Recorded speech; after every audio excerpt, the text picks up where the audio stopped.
प्रामाणिक राजकारणाला जागा राहिलेली नाही. कर्नाटकात मुख्यमंत्रीपदाचा राजीनामा दिल्यानंतर 2 महिन्यातच सिद्धरामय्याने केलेल्या घोषणेनं राजकीय भुवया उंचावल्या.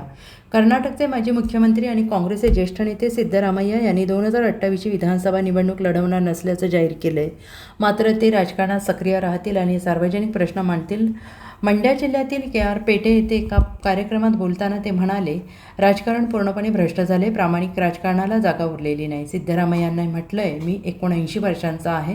आमच्या सरकारचा कार्यकाळ संपायला अजून 1.5 वर्ष बाकी आहे. तोपर्यंत मी 81 ते 82 वर्षांचा होईन. माझी प्रकृती पूर्वीसारखी चांगली राहिलेली नाही. त्याच उत्साहाने काम करणे आता शक्य नाही. सिद्धरामय्या यांनी मुख्यमंत्रीपदाचा राजीनामा दिल्यानंतर 2 महिन्यांनी हे वक्तव्य केलेलं आहे.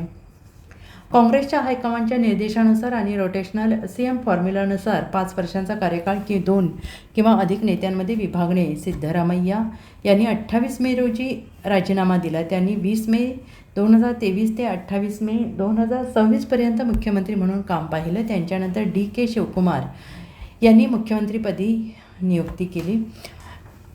त्यांची नियुक्ती करण्यात आलेली होती आणि सिद्धरामय्या यांनी एका सोशल मीडिया पोस्टमध्ये म्हटलंय, वरुणा, विधानसभा मतदारसंघातील लोक माझ्यावर पुन्हा निवडणूक लढवण्यासाठी दबाव टाकत आहेत. पण मी भविष्यात कोणतीही निवडणूक न लढवण्याचा निर्णय घेतलेला आहे. पूर्वी जेव्हा मी निवडणूक लढवायचो तेव्हा मतदारसंघातील लोक मला पैसे देऊन माझा विजय निश्चित करायचे. पण आता तसे होत नाही. सिद्धरामय्या म्हणाले, आता अशी वेळ आली आहे की राजकारण्यांना निवडणूक लढवण्यासाठी लोकांना पैसे द्यावे लागतील. ही परिस्थिती पाहता मी भविष्यात कोणतीही निवडणूक न लढवण्याचा निर्णय घेतलेला आहे.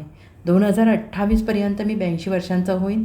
तेव्हा माझ्या राजकीय कारकिर्दीला 50 वर्ष पूर्ण होतील.